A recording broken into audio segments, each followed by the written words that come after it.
En lep dober dan še skupaj. Hvala, da ste se odzvali našemu vabilu v izjemno veliki udeležbi. To nas veseli. Pripričani smo, da bodo tudi naša sporočila našla ušesa, kot rečemo. Konec leta je praviloma čas, ko nekako potegnemo črto pod svoje delovanje. Vsaka organizacija to naredi, tudi DUTB bo to naredil. Hkrati bi pa danes želeli upozoriti na nekatera neizpodbitna, ampak večkrat prezrta dejstva, ki so na nek način krojila usodo DUTB od njene ustanovitve naprej. In verjamem, da bodo tudi te informacije morda prispevali k neki celovitejši sliki v delovanju DUTB-ja. Danes vam bomo torej predstavili najprej odziv DUTB na zaključke še vedno zaupnega poročila KPK-ja, ki smo jih za vlado pripravili že pred več kot 2 tednoma. Potem vam bomo povedali, koliko nižji bi bili stroški, če bi DUTB od začetka ustanovitve, torej lani, vedela, da se bodo prenosi iz bank, terjatev iz bank, zgodili konec decembra lani. Predstavili bomo dosedanje rezultate in podali tudi primerjave z sorodno družbo za upravljanje terjatev bank iz Irske, torej NAMO, za 18 mesecev, toliko kot pač mi že delujemo. Seveda pa bomo odgovarjali tudi na vaše vprašanja. Vaš sogovornik je magister Torbjörn Månsson, naš glavni izvršni direktor. Z nami je prevajalec Tadej Reisner. Vas pa kot vedno ob tem sprašujem, lahko izpustimo konsekutivno prevajanje ali bi kdo izrecno želel, da to naredimo. Ni problema, povejte, roka gor, pa bomo to naredili. Je? Ni? V redu. Tem je veliko, ne dvomim, da vaših vprašanj tudi, zato ker predajam besedo našemu CEO-ju. Torbjörn, the floor is yours. Thank you. Well, good morning. I was told that the TV news this morning announced that BMC during its press conference today would defend against CPC's findings that we were corrupt and also explain how we had spent 12 million on consultancies up until August this year. I cannot do that. And the simple reason is that, first of all, this is not what CPC found in their conclusions. And the second point is that we did certainly not spend 12 million on consultants and external vendors. That is a complete lie, actually. So, the reason for this press conference this morning is that BMC and its employees are under attack. And I have to, unfortunately, suspect that it's driven and fueled by self-interest of certain interest groups behind this. There's been a lot of activity in order to discredit what BMC is doing.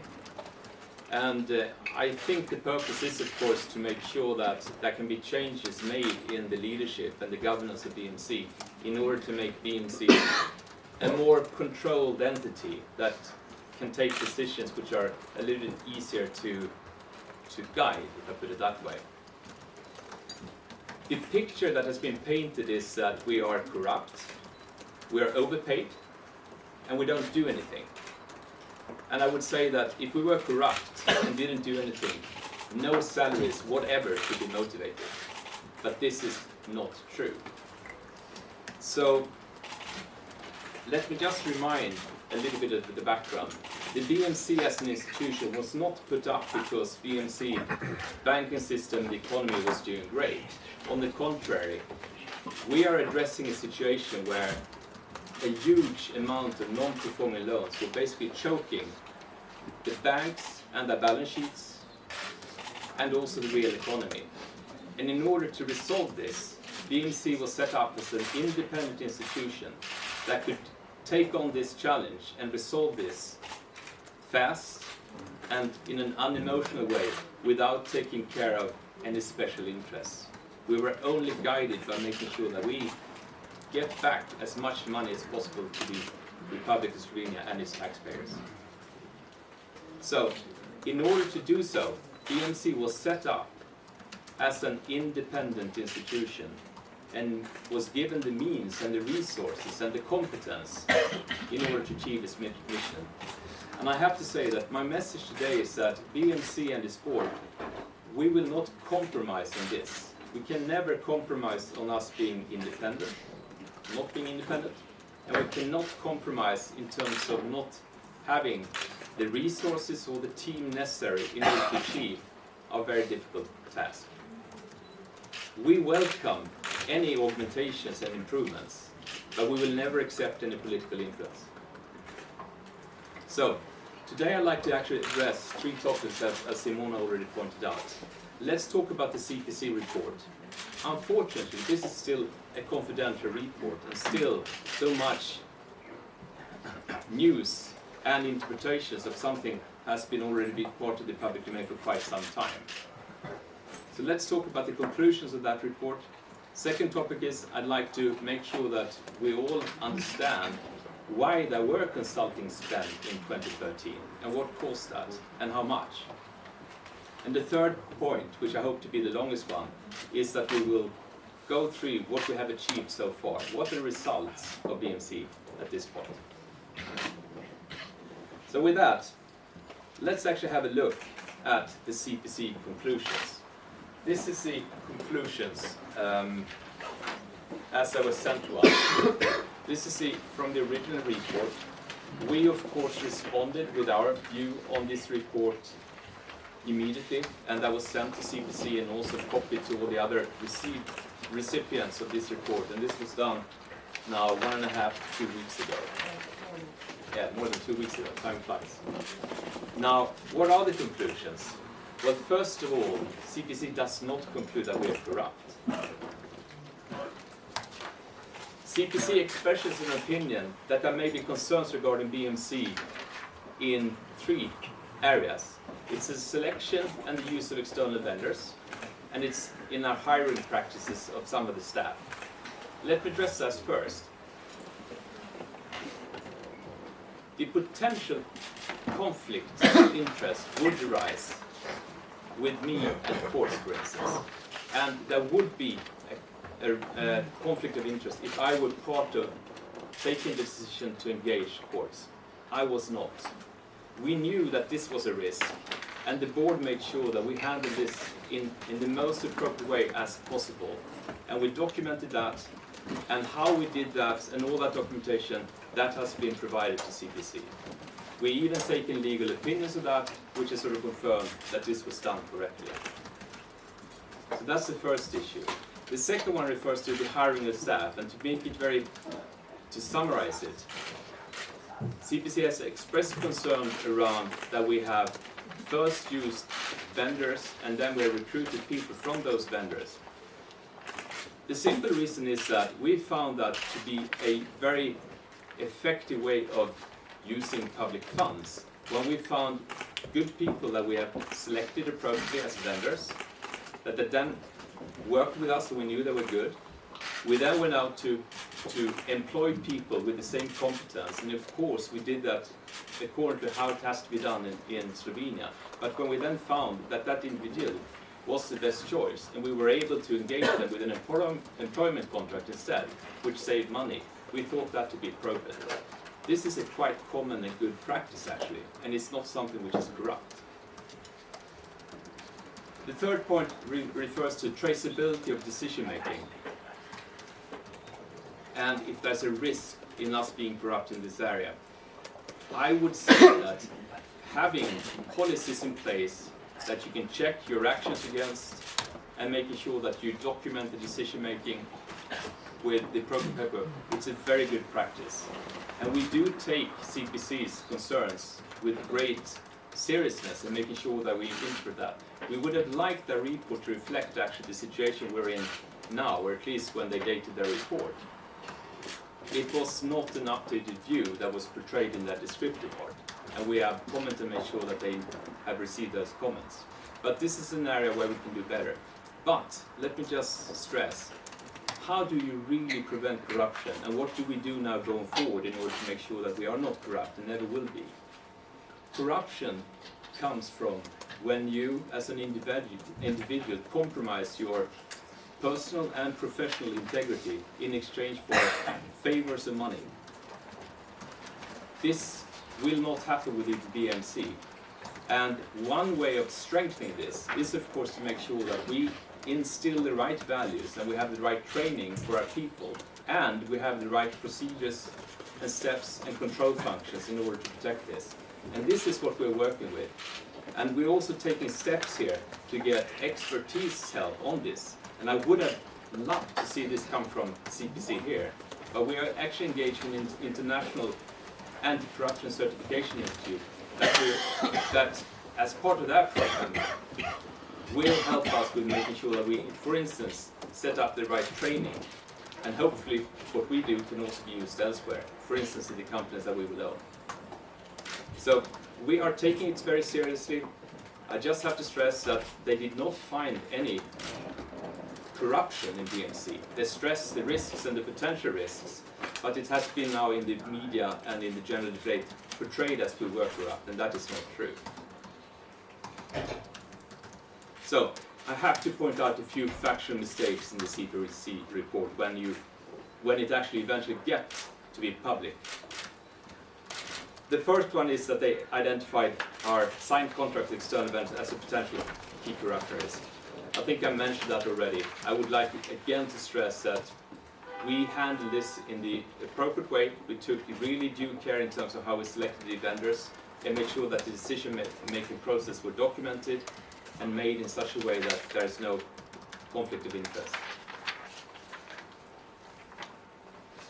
The number of 12 million has been sort of now talked about so much that people actually think it's true. It is not. We did not spend 12 million on external consultants up until now. The right number, and the interesting thing is that actually the CPC report specifies the external vendors, and that table amounts to 7.5 million.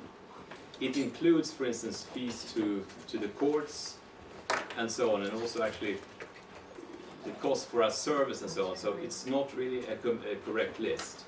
Now, the correct number is that we used 5.2 million for consultancy fees.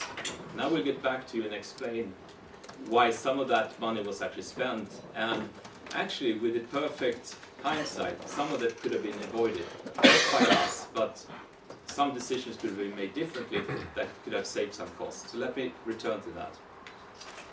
Another concern that CPC has raised is that how can we use a lot of money on external consultants if we have an organization now with close to 80 people? Again, this is not true. We are now, when we have established an organization, we are not using consultancy for which we use for the establishment, of course.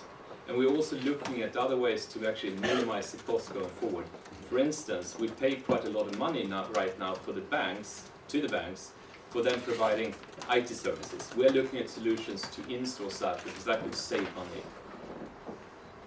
And then there was a sweeping notation in this CPC report that how can it be so that a year in, BMC is not fully established? Again, I will come back to basically some of the twists and turns during 2013 which made it difficult for us to build up an organization as originally planned. But I also would like to note that we will never be fully established. We will always seek to improve and make sure that we become better. And our objective and focus of activities will also change over time. We're in the phase where we're about to conclude of the intake of the non-performing loans. The focus will shift to the exit process, of course, and the management of the assets we have. And that will change also how we organize ourselves. So, let's talk a little bit what caused the consulting spend in 2013. Let me just start by saying that the original plan was actually that we would build up BMC internal organization and recruited people over a period of 3 to 4 months before we did anything with the banks. And the plan was to then process these applications from the banks and start with doing the first transfer in December 2013. That was the original plan. Interestingly, it actually happened with that timeline. However, 2013 became a very difficult journey for us, where we had to respond to new challenges, new mandates, and new timelines constantly. And let me take you through those. So, the original plan was to build up the organization with internal resources mostly. You will always need to have some external help also. So, not everything should be done and can be done by only people you recruit. But that plan changed on April 8th. We were then given by the Minister of Finance and Bank of Slovenia a very different timeline.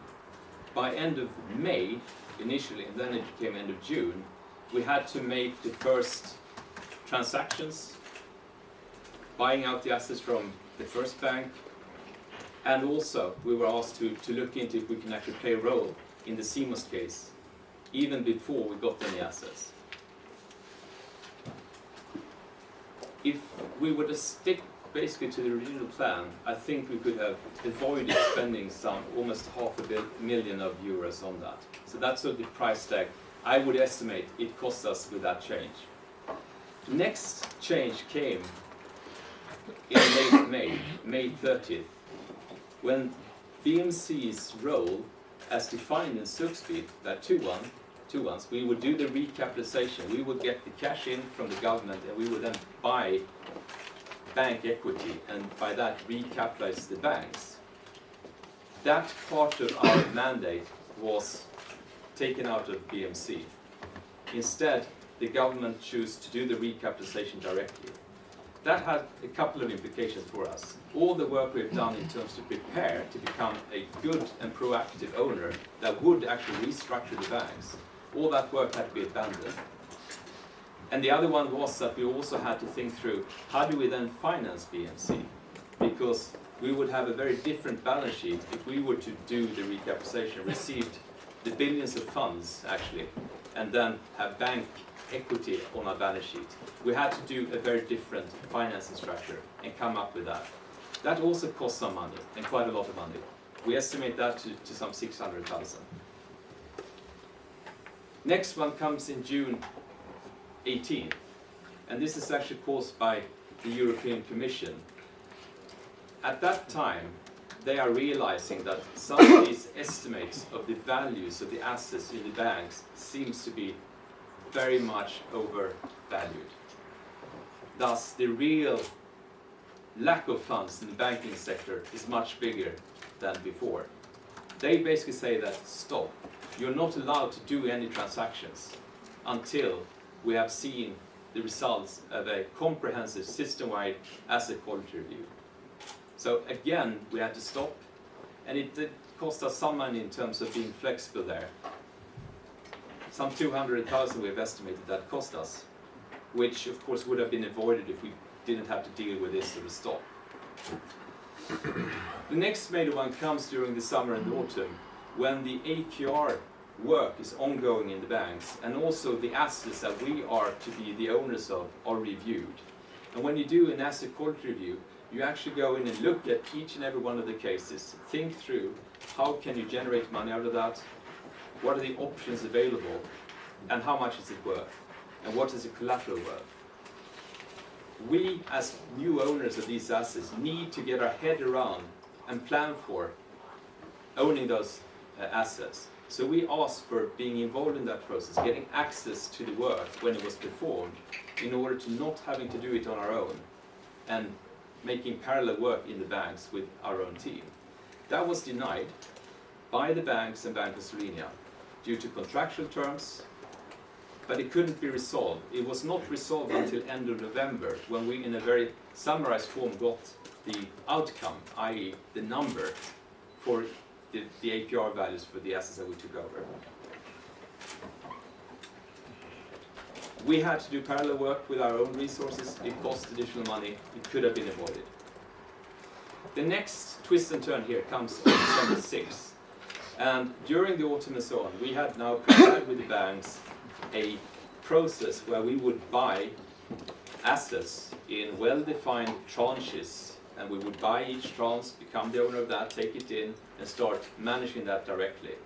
Instead, the complete concept was changed on very short notice on December 6th. We had to scrap all that contract that we had drafted and all the planning we'd done with the bank and come up with a completely new concept in a very short time, where we legally took ownership of all the assets on December 20th and then had to have a plan for how do we actually manage this in a transition period during the spring. We did so. It did cost us more money. There was some unnecessary work done in terms of preparing the old concept, which never was used. And in addition, BMC of course had to pay for a temporary asset management contract with each of the banks, where basically the banks had to prepare recommendations to our credit committees in terms of decisions for the cases until we got the files into our hands and could actually control it. Again, CPC states that this continues. It is not true. It was concluded in the spring. It's not longer the case, but this is the reason why it was done. With basically the fees we have paid for the banks for this asset management function of them, we're talking about 1.2 million euros. Now, these are large numbers, and I would say that you can blame BMC for not being able to influence the decision makers in order to avoid these costs. We certainly tried, but we were not successful in doing so. But we cannot be blamed for having to react to it and make sure that we found a solution, even if it did cost money, given basically the instructions that were given to us. Now, let's leave 2013 behind and let's focus on basically where we are today. Are we not doing anything here? Yes, we are. There's a lot of, I would say, in the general public, there's a lot of talk about the cost of BMC and the excessive and obscene, I think also I've seen, salaries of the management team, certain individuals in BMC. I just have to take this from a little bit of a different angle, because there's no way we can actually save our way to basically what we have delivered, if I put it that way. First of all, BMC has cost so far the taxpayers 203 million as an investment in BMC. We were giving equity from the government, i.e. from all of us taxpayers here, in the amount of 200 million. 3 million in cash and 200 million as bonds. That is an investment.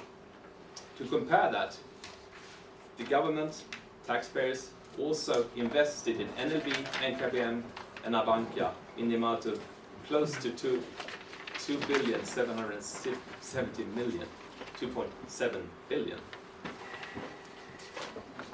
What BMC will do and have done so far for this investment is to make sure that we have an organization, we figure out the plan for how we will return all that money with 8% interest, even when we've covered all these costs and including the salaries to the taxpayers and the bank and the government.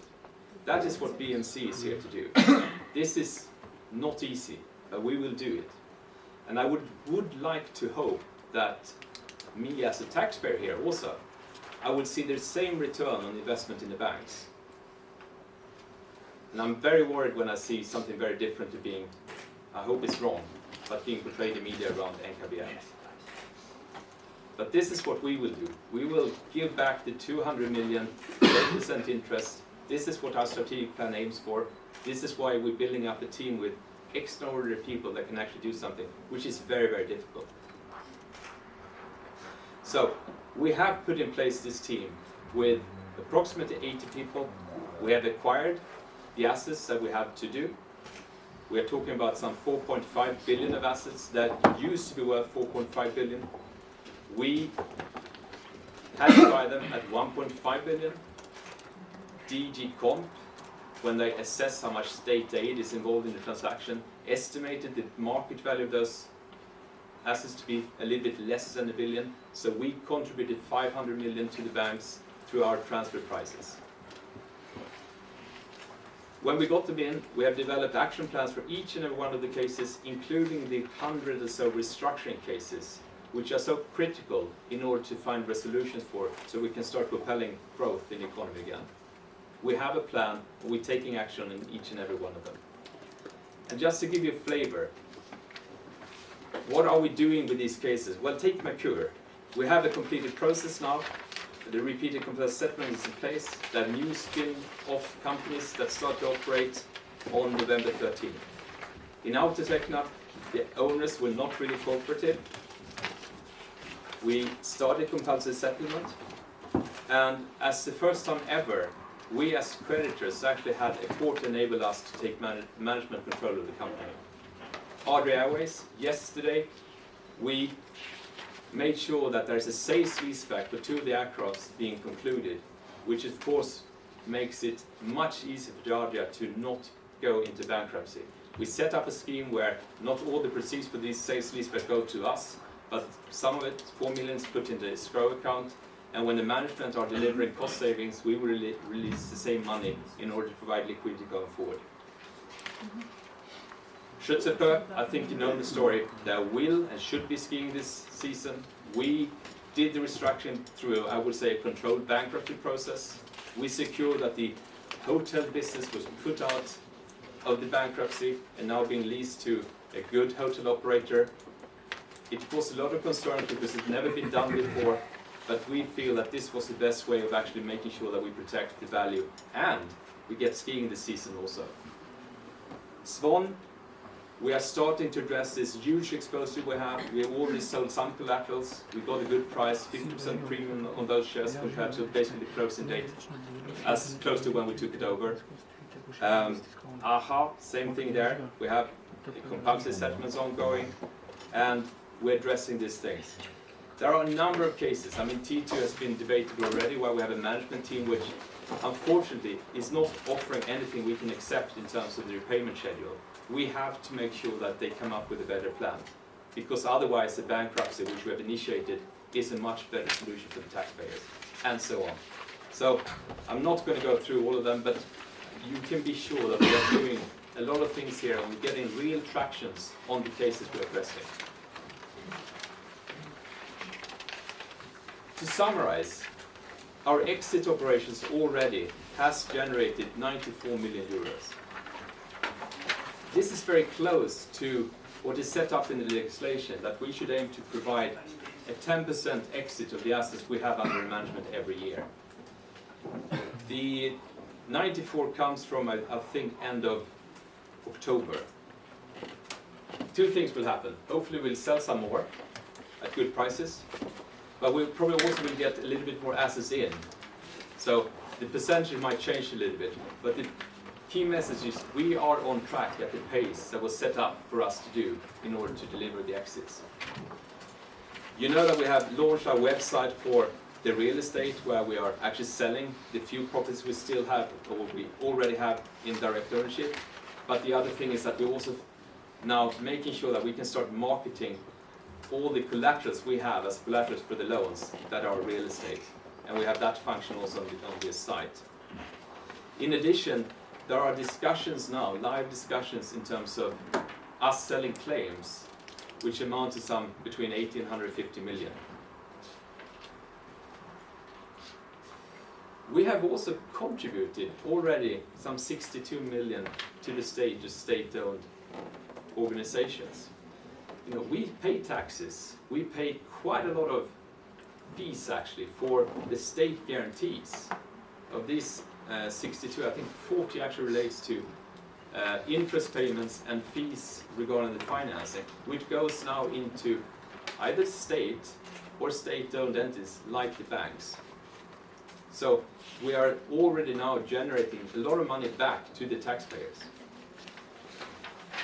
And as you know, we have an obligation also to make sure that we report on any suspicious activities we find in the files that we are taking over. Now, on 80 of those cases we got in, there were already initiated investigations that the banks had launched with the authorities, which we have been informed about, that the authorities are informed about, and we can't really contribute much more because all the documentation we got is of course copies of what the banks also have. So we don't really have much more than that. But we have found 12 more cases where we have informed MPU, and we are currently now trying to assemble the appropriate documentation of our suspicions, and we'll provide that to MPU. So we're also delivering on that.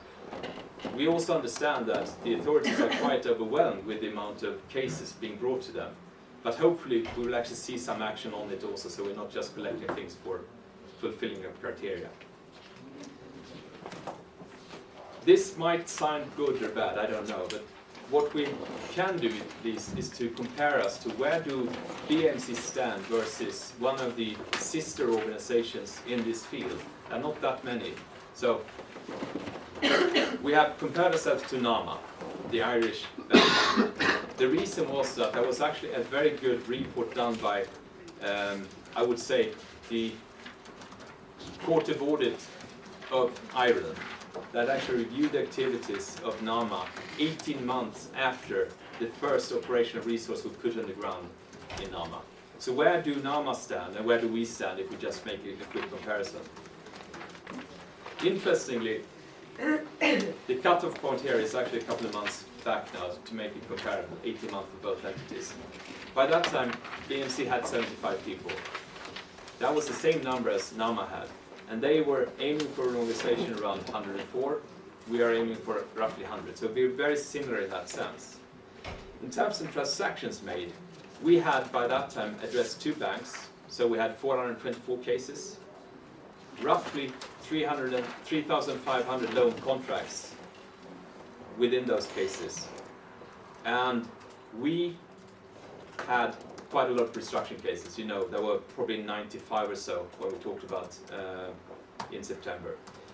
Comparing that to NAMA, they had by that time done 2 tranches. That was 29 cases, 29 borrowers. The gross amount was not 4 billion as we did, it was 27, so much larger amounts. But it was the same number of loans, pretty much exactly the same number of loans. The amounts were bigger in Ireland. But when you think about making comparisons, what drives cost and activity, it's actually not if it's 10 or 100 on the loan contract. You still have to do the same activities. So number of cases and number of loans are better indicators of what really drives activity and cost when you compare entities. Now, the cost in the DUTB, total cost, if you compare the same 18 months to there, was 15.5 million. And NAMA had incurred 65.5 million. If we use the CPC definition of consultancy, which is, I just said, I don't agree to that. I think the number is 5.2. But even if I use the CPC ones, because I cannot really assure that, you know, the definition of consultancy spend in NAMA is same or not. So let's sort of use 70.5 in DUTB and compare that to 12.5 in NAMA. To just give you a sense that I would say that we are further ahead than NAMA was, and we have spent the funds more wisely than they did. And we should, because we can learn from them, and we did. I think that concludes what I intend to say this morning. Questions? Okay, thank you. Tole z naše strani, zdaj pa seveda beseda je vaša, ker izvolite, kdo bo prvi in potem vsi naprej.